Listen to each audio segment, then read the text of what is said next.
To save on your computer startup time and speed up your computer overall, press Ctrl, Shift, and Escape at the same time to open up the Task Manager and control what starts up when Windows starts up. You'll get rid of all the clutter that you see here. You can see how much RAM or resources my programs are taking up, over 70%. Click on Startup Apps on the left-hand side. You can see that everything is needlessly starting up and slowing down my computer. Right-click on each program in the status column that you want to stop from starting up and choose Disable.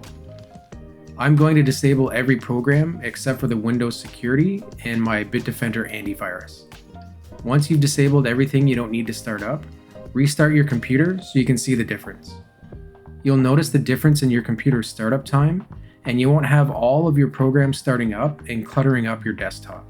Press Ctrl, Shift, and Escape again in the Task Manager to check the difference.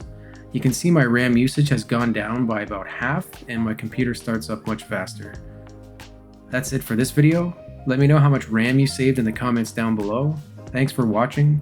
Click like and subscribe if you found this video helpful, and I'll see you next time.